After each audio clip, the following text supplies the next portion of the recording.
the terms. So we're talking about point of view, character, conflict, and central idea, which of course we've already talked about central idea. So let's talk about that first. Some of you are struggling with central idea.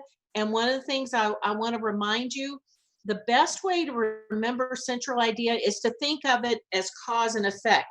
When this happens, this is the result. And and also you want to be generic and universal.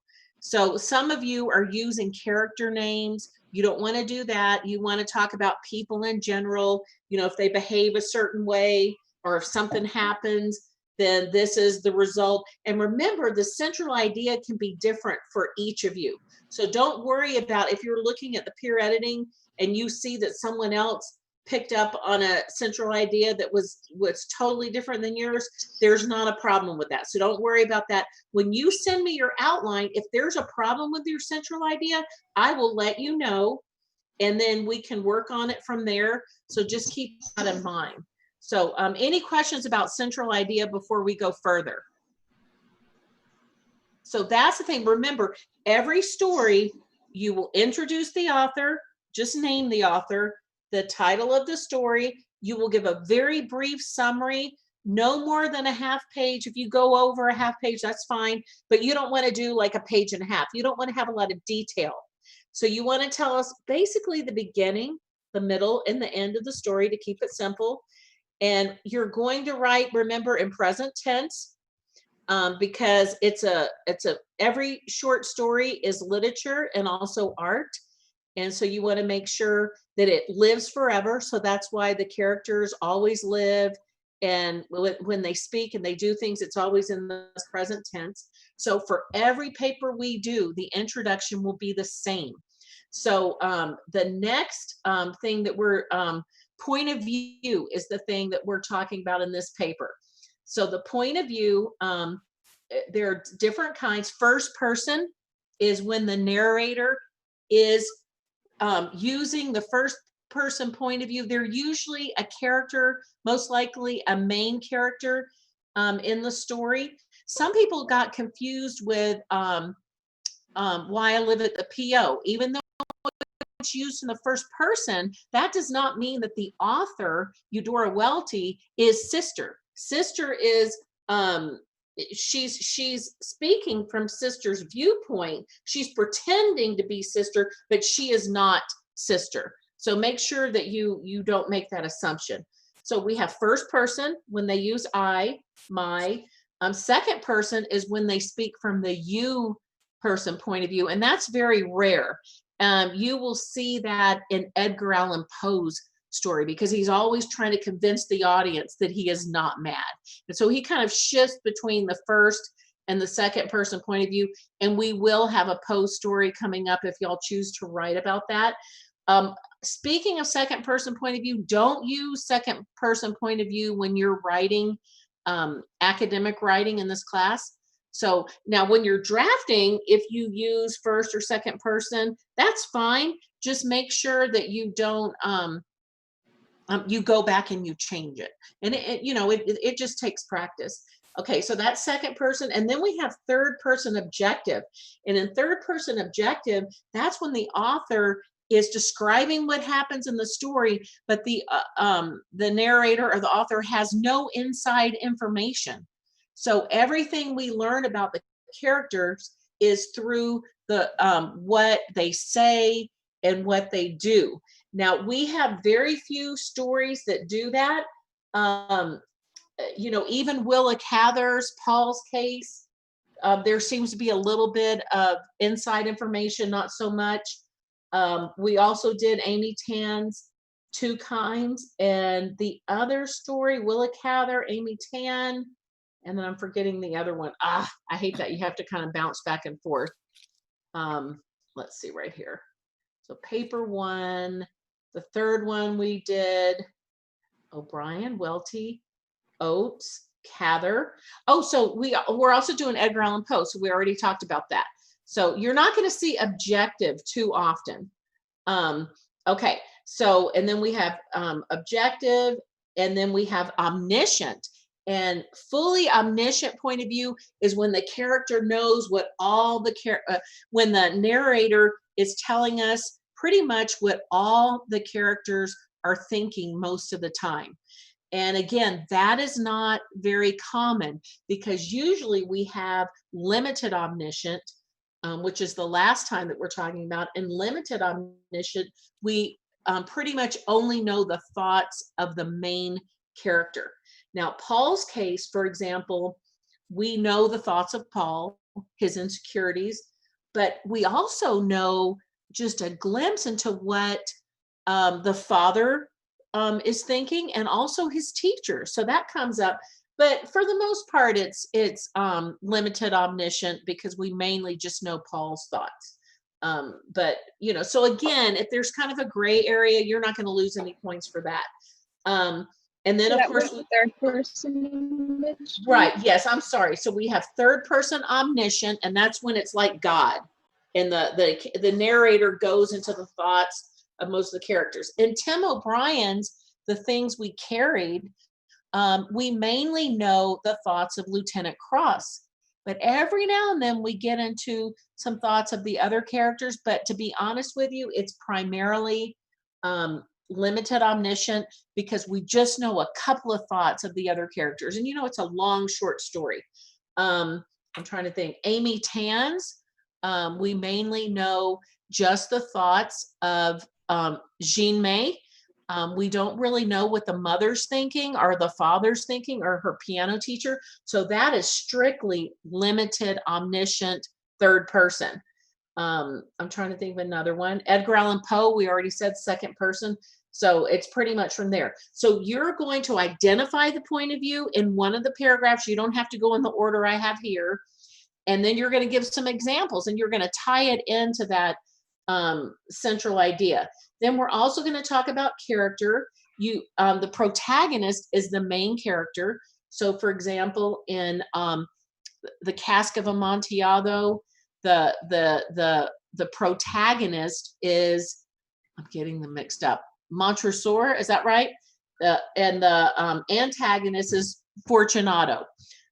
So anyway, even though people think, oh, well, Montresor is the bad guy, so he should be the antagonist, the protagonist is always the main character, and he's kind of antagonized by Fortunato, even though the reasons aren't clear. And then, so for example, Lieutenant Cross is the protagonist of The Things We Carried, and the antagonist is not specifically a person. Can anybody tell me, what is he mainly battling in this short story? He's not battling a certain person. What is he battling? There might be a couple of things. Is what? His emotions. Right. He's kind of battling himself. So that's certainly that could be the antagonist. But even just the war itself, the culture of the war, so that's the primary antagonist, that they're all kind of dealing with this horrible thing. If any of you have ever been to war, or you've known anyone, it's not easy for anyone. Nobody comes back from war and said, man, that was great. So it's, maybe they feel heroic or, sense of accomplishment, but it's really hard work, and it takes its toll. So you want to name the protagonist, the antagonist, and then you want to tell me if the protagonist and antagonist are either static or dynamic. A static character never changes. It's that. So for example, and they usually have a flaw, and that flaw is not resolved. Edgar Allan Poe's story is a perfect example. He begins that story. He's revengeful.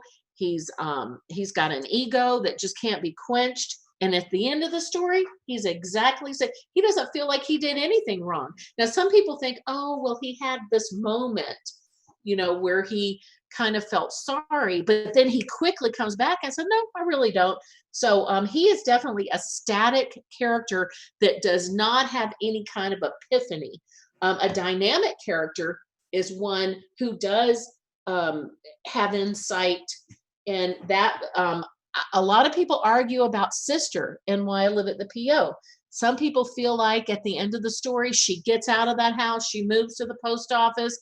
But then others, such as myself, again, if you can make the case, it's all right.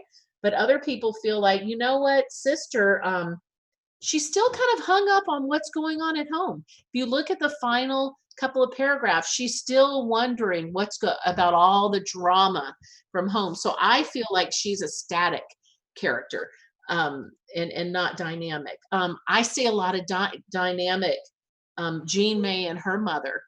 Jean May kind of comes to a peace with her mother. She kind of realizes that her mother only meant well. And then we know, of course, that Sue Yan, I think that's her name, Sue Yan, the mother, kind of she offers the piano as a peace offering. And again, that kind of shows that she lets Jean May know that she always did have faith in her all along. So it's kind of tricky, and don't worry about being wrong. When you do your outline, try to name these things, because if I see a problem, sometimes it is wrong. And I'll say, you know what, that person definitely did not change. And so that's why the more you put into that outline, the more I can help you.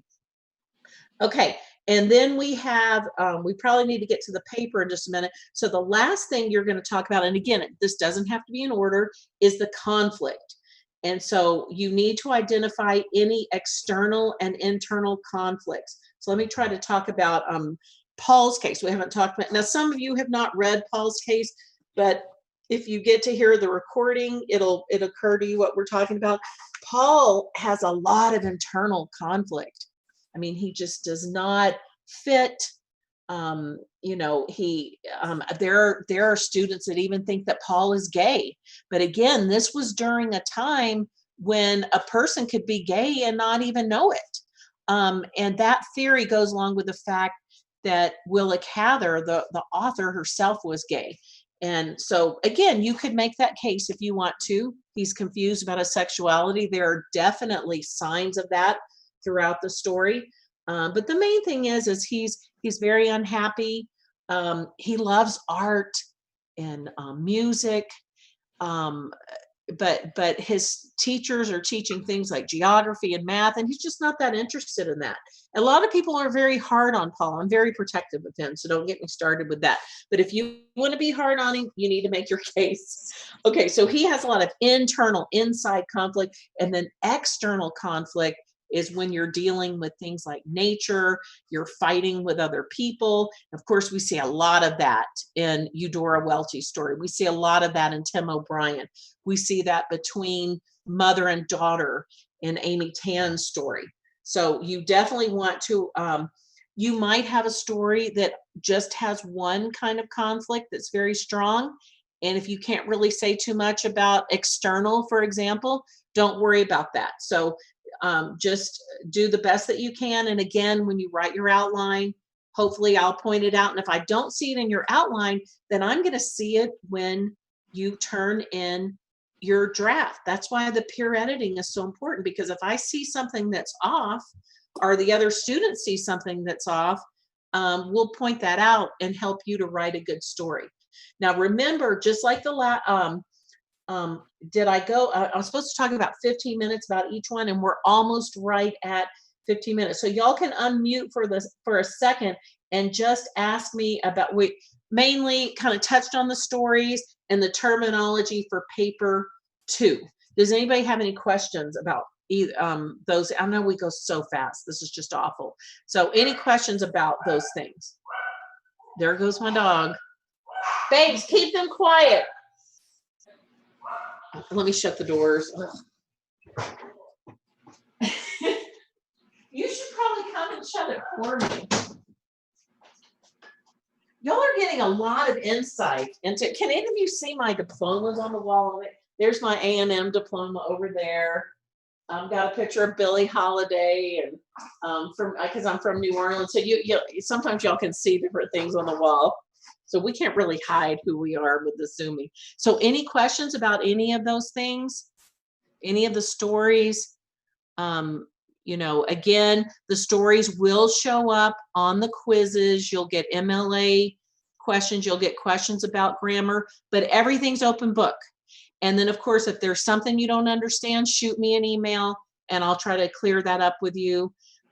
You do have 2 chances at every, gosh, it's saying it's going to end in 10 minutes. That doesn't even make any sense. I think it's cutting us off sooner than it used to. Okay, so let's talk about the paper. So again, this paper, you're going to have an introduction. You're going to, the last sentence of the introduction is going to be the central idea. One paragraph is going to be about point of view. Another one's going to be about character. So I want to see words like point of view in that topic sentence. The first sentence of that paragraph should identify that point of view. I want to see words like character. Now, don't just talk about one character in the topic sentence, but then talk about 2 of them in the paper. So you need to identify both of them if you're going to be talking. But you need to make sure your topic sentence is broad. Some of you may want to talk about the protagonist in one paragraph and the antagonist in another, and that's fine. So if you want to make the character paragraph, if you want to make it into 2, perfectly fine. Just make sure we have nice transition. And then you're going to identify the conflict. Again, if you want a paragraph devoted to external and another one focused on internal, that's perfectly fine too. And then your conclusion is wide open. Remember, you can tell me the ideas that you have about the story, the feelings that maybe they brought to the surface. Just make sure you use, you can certainly use first person, but you want to use correct grammar and things like that. And then always a works cited for every paper. So remember, on the works cited, you're always going to begin with the author. And then the second thing is always going to be the title of the story. And then you're going to give information about where that came from.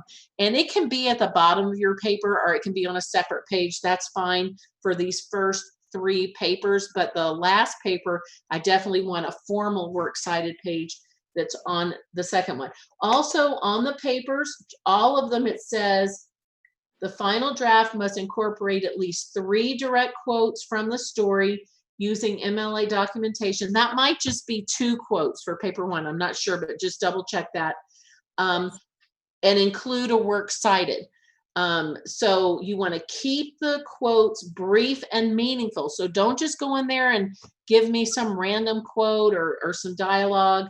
You want to make sure you properly integrate and introduce them in your papers. You also want to make sure you go over the lectures this week. If anything isn't working, let me know. So you have good lectures on point of view, character and conflict. Now these are kind of optional. This is a little film of Edgar Allan Poe's biography. This is a fun little student rendition.